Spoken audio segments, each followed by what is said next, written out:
how did you start with podcasts?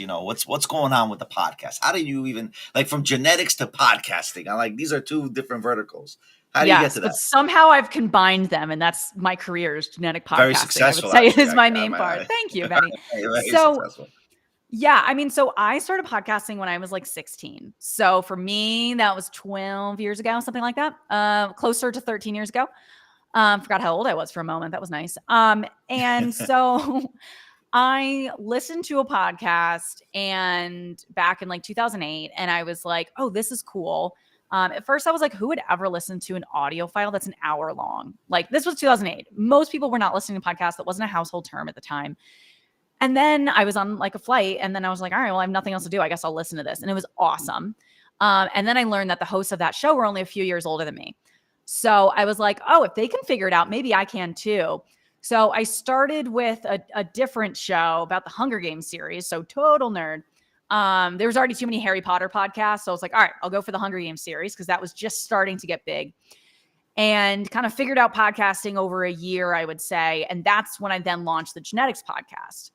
So it's called DNA Today. So that's my flagship show.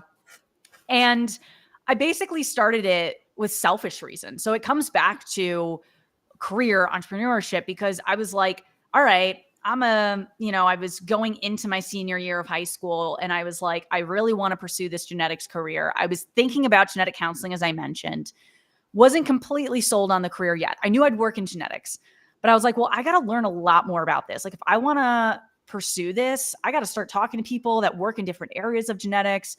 But being a senior in high school, nobody was really taking me seriously because like they were saving their time for college students, which makes sense, right? Because people are a little bit further along in where they think they want to go with their career and educational journey. So I was like, well, if I start a podcast and invite people to come on the show to be interviewed, maybe they'll take my meetings. So that's kind of what ended up happening. So it was total selfish reasons I started the show because I wanted to talk with people in the field to figure out my career. But I also wanted to network, start making those connections because I didn't know like, all right, well, maybe I'll end up getting an internship at this pharmaceutical company or at this lab or something, right? So being so early on in, my education, even, I was just like, all right, well, let's just see how many doors I can open. And then just totally fell in love with podcasting as a platform. And it's such a low entry point. Like I was using a microphone that came with my PlayStation, right? So, and I use like the Harry Potter series is a great mic stand because of how many books there are. So, I just started out like in, my childhood bedroom, just doing it and telling everybody, don't go upstairs. Like you're going to hear the sound and all that, to now today being podcasting is my main source of income in all of the shows I produce and stuff. So it's been a cool journey, and just even seeing how big podcasting has gotten, because I used to have to explain it at parties like, oh, it's like an internet radio show. Now when I say I work in podcasting, people are like, oh, cool. And they have other questions. Like they know what a podcast is. Right. It's become more acceptable. Yes. And many more platforms have been created since then, for sure. But but you mentioned doors opening. Did doors actually open for you with the podcast? I mean, in the career of DNA and other things that you might have wanted? I believe every job I've had was the origin of that connection was the podcast. So in terms of networking, that was starting a podcast, obviously the best move I've done in my career, right? Because we've seen how far that's brought me.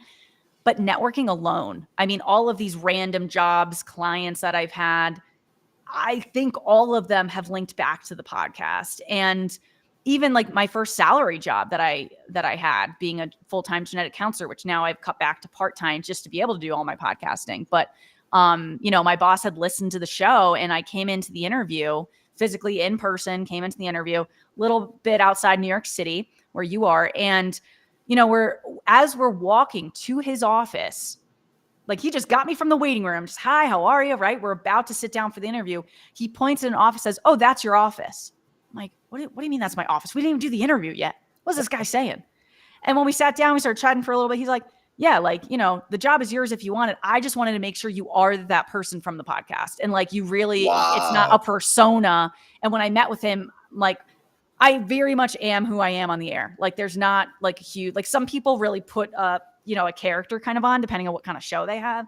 That's not so much me. What you see is what you get.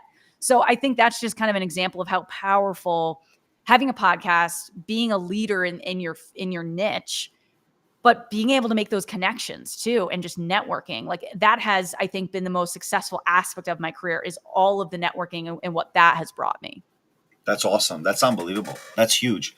And that's a lesson that everybody should learn. And this is the point of the show, Midnight Market, to teach Yeah. you like your midnight, crunch and push for your success stories. Taking the midnight oil and like burning and Yep. churning, getting all that done, it pays off at the Yeah. end. No doubt. No doubt. Because I wouldn't be Wow. sitting here on this show probably, because I'm sure you listened to the podcast before you interviewed Yeah, me of to see course. if I would get this gig. So if my show was bad or I didn't have one, you probably would have been like, I'm going to ignore this application, right? I'm sure this played a role Of in course, it played a role, deciding, no all doubt, right, and yeah, yeah, of course, and not just that. The quantity and the quality is what really pays off, because you right, started so early. So that means you're now in a position where you have how many already episodes in your hundreds. podcast? Yeah, almost I think 300. thousands. No, Yeah, I mean, it's definitely, if you add up all of my shows combined, it's right. So probably it's close to 1,000. Yeah, yeah, but DNA right. Today is about 300. Yep. No, yeah, that I know about, but I'm saying in the Yeah. cumulative, because you do have it written down Yes. over 1,700 shows that you've done already. I mean, Something episodes like in that. in, in Yeah. in compilation, besides the awards that you won, right? So that's Yes. not Thank even. you. So Man, you're that's not building even. me up today, Benny. I love it. I love Why not? That's my job. I build people up. So what are the things that you've what kind of peoples have you interviewed? Like what kind of peoples have you engaged with besides DNA? Put DNA aside, because we All got the right. The gist other of DNA. shows and Because I want to know how that's like, I want to show people's how when you start with one, you kind of morph or even evolve into getting into other people's types of genres of podcast, or yeah. genres of storytelling, or of professionalism, so on and so forth. Yeah. So obviously, started with more of the genetic show and stuff. And then I think part of it is I established myself as being a leader in my niche. So that's really important to me. But it's been able to span out a little bit. Like I produce a couple shows in the rare disease space. So that's kind of a step, it's a little, it's adjacent to genetics, very much so, Right. but it's its own thing. And I produce a show that talks about rare diseases, but also just medical challenges and people's stories and experiences. So that's called It Happened to Me. So I'm the executive producer there. I pop on as a co-host sometimes, especially when it's like super genetics heavy. And the hosts are retired lawyers, so they're not coming from that, but they have their own rare diseases. So they're kind of sharing their disabilities from that and everything.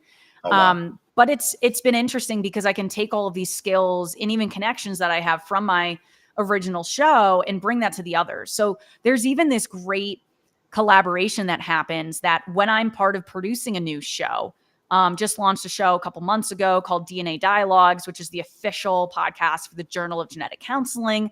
So that was very exciting, just that I'm, a major part of that. And with that, I'm like, all right, we're launching. Hey, is it cool if we do cross promotion between all the other podcasts that I'm involved in that have to do with rare disease, genetics, science, medical challenges, all of that? And of course, they're going to be like, yeah, let's do it. So because I have those connections, it's easy to just make it happen.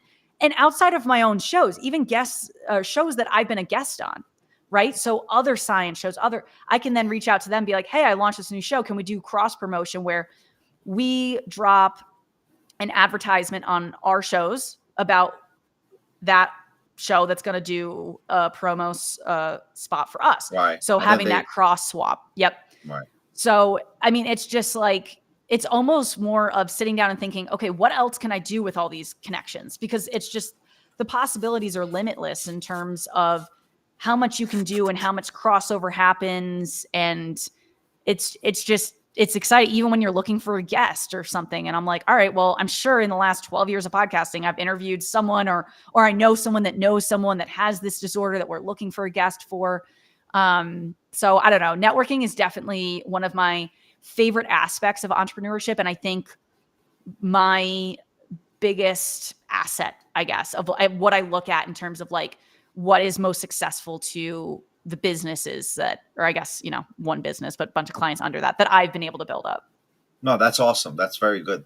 I mean, listen, there's no doubt you're a very accomplished person. No doubt that you are what you are. And you're a star, right? Like everyone who would listen to this will understand. But one thing I would take away from what you've done, and this is very important for everybody to see, that if you don't put the work into it and the time into it, you're not going to see the fruits of your labor. So a lot of people's got to understand our entrepreneurship, project development is not an overnight success story. This is not a one hit song that all of a sudden, even those who create those songs take them decades to create sometimes those songs, right? So it's very rare that you have people that very young and whatever, and all of a sudden they're all overnight sensations, right? Oh That's a yeah. rarity. So to become an overnight sensation is not going to happen for the 90% of the world, right?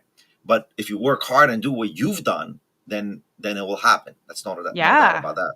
The first That's what I 6, see. 7 years of the show, I didn't make any money from it. I was just using my own money to finance the show. So, Wow. and I was able to do it relatively cheap. I created partnerships with places that would give me free hosting. So Squarespace at the beginning was like, "Hey, let's work together. We'll give you free hosting if you advertise for us." Great, right? So started those relationships because I was a high schooler. I didn't have crazy money. And I also like I didn't come from a family that had all these connections in genetics or healthcare or business. Like, Right. Right. I figured it out on my own and built it on my own. So I think that's also something that sometimes people hear this and they're like, "Oh, one of your parents must have been into this." It's like, no, my parents were really supportive of all this and like, all right, yeah, do it. But they didn't have specific advice for me in terms of this kind of world. It was kind of like, all right, you do you, like, Right. in a Right. great way, So that so emotionally supportive. But so I'm gonna I started from nothing. That's awesome. And I'm going to say a quote that I've created on my own, right? This is the Okay, let's hear quote it. by Benny Rachmanov, right? I said it to a couple of people, but I'm going to say it now for live event. Yeah, So so it's whatever you want to recorded. call it. All right. So it's one thing to make money. It's another thing to know how to make money. And that's the Yes. shtick. Most people know, okay, I go make money. I get a job. I go a career and someone pays me. But how do you make money? Yeah. That's already a different world, right? And it's not about money specific. It could be literally about anything. It's how. Yeah. The how is where people are getting lost, right? Hmm. The knowing, the doing is a different story. Like, but you need to know first how to do, right? So that's the shtick that most people are failing, and that's where you come in. A person like Kira, who's an entrepreneur, who's done something from the beginning, and she knows how. And how does she know how? Not because she was taught how, because she started and let the how come to her. Yep. That's the Trial and shtick of error, entrepreneurship. Yeah, right? Fake definitely, it till you definitely. make it. Like, Yeah, I was like, let yeah. me try this. All right, that didn't really go anywhere. Let me pivot. And also just learning, like, okay, once you have one revenue stream, thinking about how can I create other revenue streams. So I think that's also been something that's made us successful, because it's not just podcast advertisements. Like, our sponsorship packages have all kinds of different aspects to them: social media promotion, including giveaways, newsletter features, having a full episode interview on the show, having our a website banner, something that's featured as soon as you go to our website about a company. But also, I've developed a Patreon. So people that are really big, I don't want to say fans, but people that are listening and really engage with the content, especially for those that want to go into genetic counseling or looking for career guidance and mentorship. So all of these different revenue streams help, because if one dries up, all right, I've got a couple more. Obviously, there's the sponsorship is going to be the main one. But, Right. as I said, I'm doing a lot of consulting work and helping other people produce their shows and launch their shows. So it's kind of, for me, it was a little scary that it was only in January, so a couple months ago, that I was like, all right, I'm going to step back from my full-time job salary, where I'm like, all right, I know every week I'm getting this paycheck, to now only working a couple days a week there. So I'm getting some money, but that was a leap to be like, all right, I'm really diving more into this entrepreneurship, but being able to diversify, I guess, where money is coming from, so that it's more of a safety blanket too. Right, but your reward will be for sure much greater in podcasting. I mean, besides the fact that you're doing what you're doing, you already know the information. By the way, you're taking one of the most complex information and ideas and knowledge base, right? And you're disseminating it to a simplistic form for people. Right. and for the public. So for sure, that itself is worth millions of dollars at the end of the game, right? When you're coming into doing podcasts and the bill. And by the way, I think it's not just DNA. I think there is the ability that you have now, because you technically, or not technically, you essentially trained yourself within these years to learn how to disseminate complex information. And Yeah. that's a skill that you can never go and learn in college. You're not going to learn that in college. It's And for sure not it going can to happen. help. Like I would say grad school for me was helpful in that, but I feel like those skills were more developed through my podcasting than they were in grad school. Because grad Right. school was focused on being able to do that, but I think it's one of those things that you just got to keep doing it. And I listen to early episodes of the show and I cringe, right? I mean, I'm fine. It's out there, right? Like, but Right. it's amazing to see how far I've come and just how much better of a speaker I am, and also the confidence, right? So, like Right. when I was a Right. little high schooler, I hated public speaking. I would not believe that I would be on a stage talking to hundreds of people in person. I was in LA a couple weeks ago, like. So it's just like, oh wow, just I think just personal development wise too, it's been awesome just looking at it from that perspective. But yeah, that's definitely a skill to be able to interview people, keep the conversation going. But when a guest is talking about something that I'm like, ooh, this is getting a little nitty gritty, and most listeners are probably not going to be able to follow along. Then when they kind of finish talking, I'm like, oh, so interesting. So basically, blah blah blah blah blah, and I water it down. But I don't want to do it in a way that it makes the guests look like, oh, why are you just explaining what I just explained? So it's tough. You're kind of trying to Right. balance it But all. a guest has to be prepped in advance that he or she should know, or they should know, whatever it is, Yeah. that whatever position they're at, they need to understand they're not seasoned like you are, and understanding how the regular person and the layman will understand these complex issues.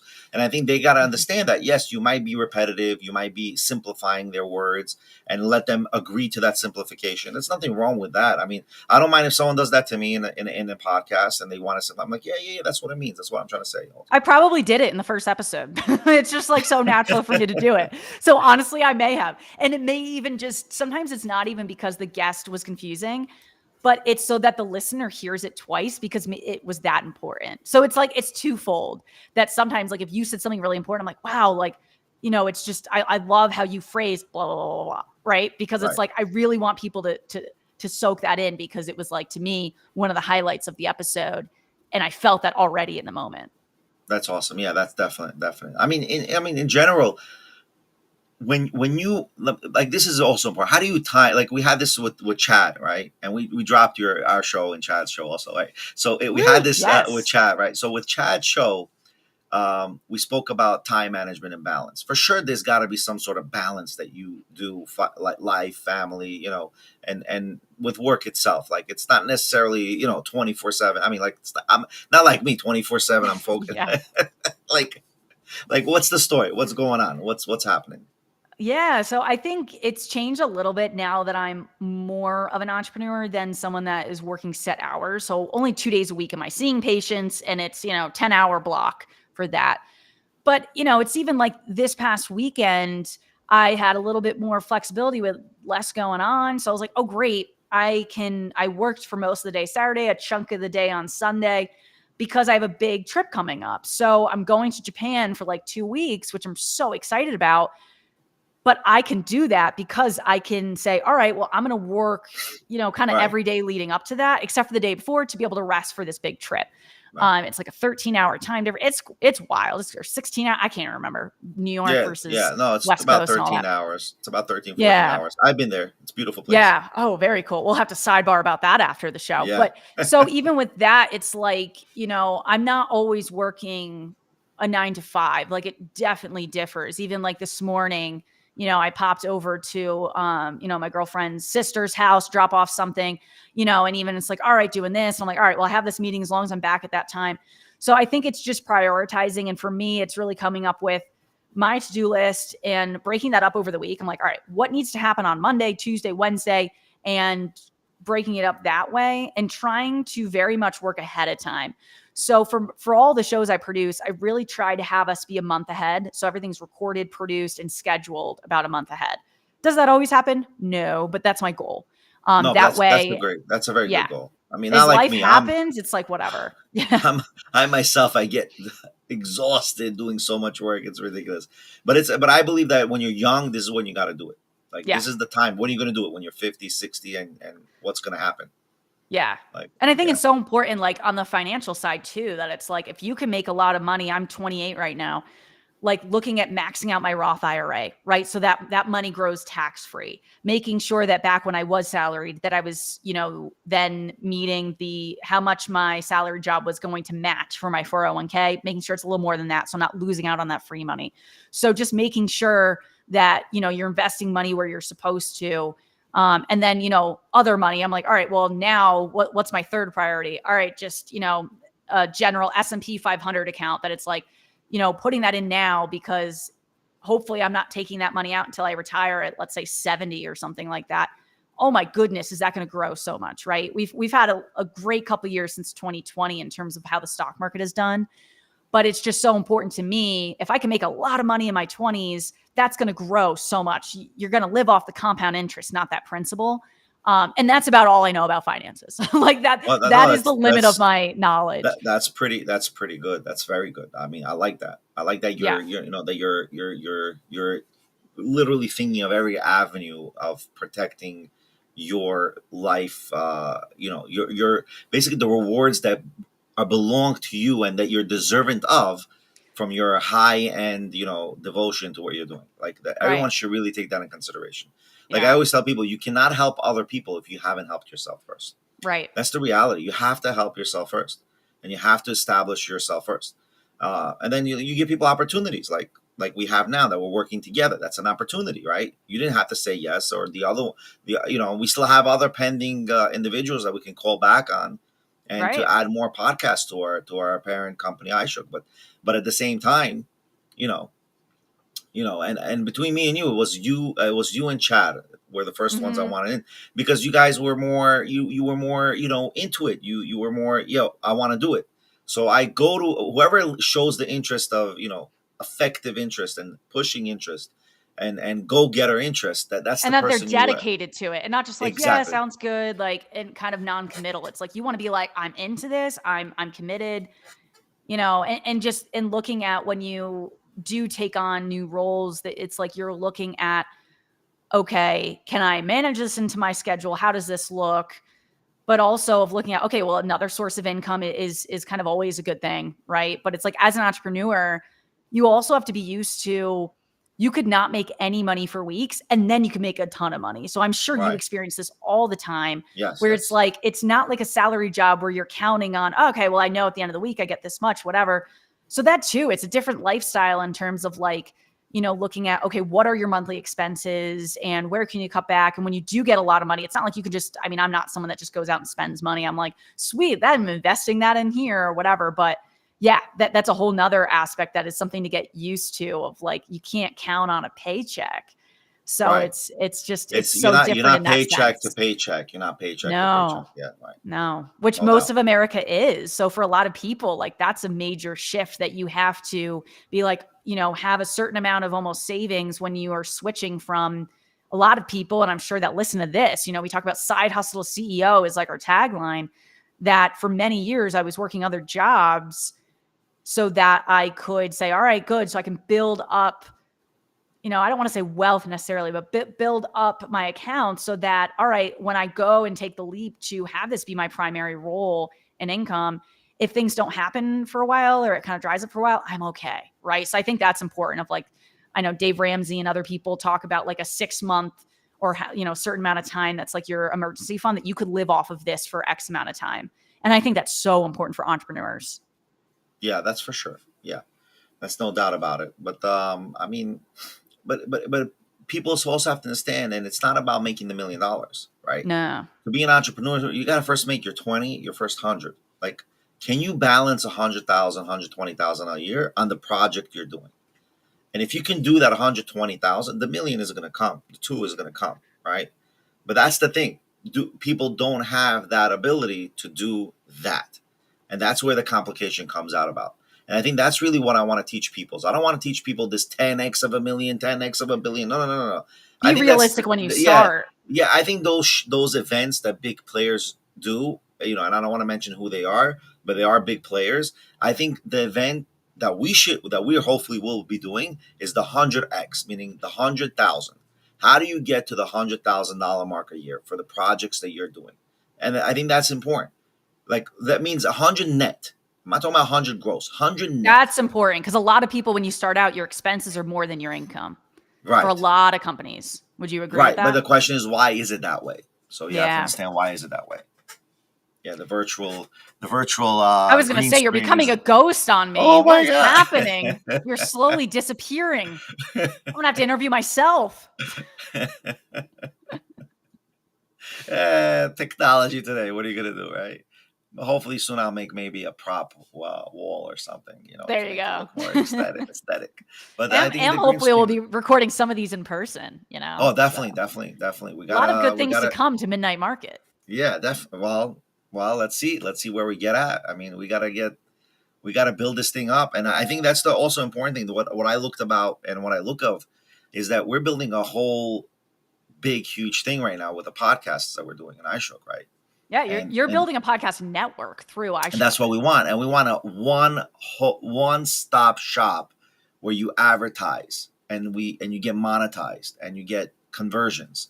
Besides all these other apps and products that we have in iShook, I mean, this is really what we want to do. We want to create a system, and we are creating the system of a guaranteed 80 to like 99%, 95% guarantee of conversion rates on your ads, and that's what we're trying to do. So we're hopefully we'll get there. We'll get there. I mean, I think we're definitely going to get there fast with you and Chad and every other one that we're gonna get on board here with Midnight Market Show, and then iShook Experience Show with Chad, and then the iShook Show itself, the iShook corporate YouTube channel, and all the channels that we use.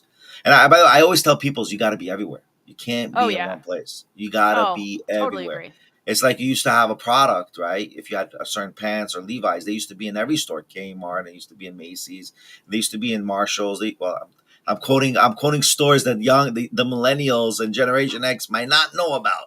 Well, I'm a zillennial, I guess, heavier Okay. on the millennial side, and I know all these places. But yes, some of Okay. them Good. are. Good. I don't know if they're quite around anymore. Like No, I think of like Marshalls, KB Kmart are Toy. gone.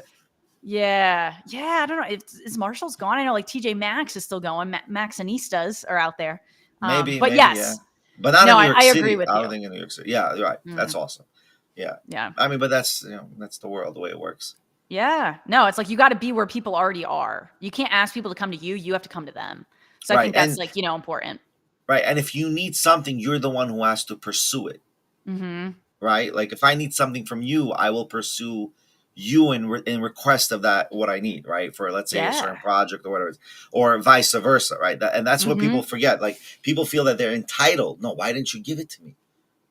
Yeah. Why do Like I gotta give it to you? you got to Like, pitch it. Yeah. right, like you You gotta can't twiddle beseech your thumbs me, and right? wait for it. Yeah. Exactly, and that's where I think Yeah. where personally with what I get resonance from you and what you've done is that you went and got it. You didn't wait for Yeah. someone to give it to you, and that's I think the difference between midnight and and And, dawn, and right? Dawn. That it's either you're in the midnight owl and you're getting your food, or you're just waiting for the morning to wake you up, and then hopefully the morning will give you something, right? Yeah. So it's gotta be, you gotta run for it. You gotta And run like you for it. will fail. Like there are so many people that I, invite to come on the show. I never hear from, whatever. But I'm like, yeah, you got to shoot your shot, right? And same thing with sponsors. Like, I'll approach sponsors, oh, we don't have the budget for that right now, or it's not a fit, whatever. But it's like I'll come back to them every once in a while, and then it'll happen. I recently got a sponsor that we've been talking for years, and it finally is happening. So it's just like, sometimes it's just not the right time, or like you're not quite big enough for them yet, or whatever it is. But I think that's been a big part of like, I don't get hung up on failures. I'm like, all right, well, what can I learn from this? And then take that into my next project, my next goal, whatever that is. Because it's like, if you start wallowing in like I didn't get this, I'm so disappointed, that's not going to work well. I mean, give yourself some time if it's a major failure. Be like, yeah, like I deserve to be able to like wallow a little bit, but there's got to be an expiration on it just to like move on to your next thing. Wow. I think this has been a great show.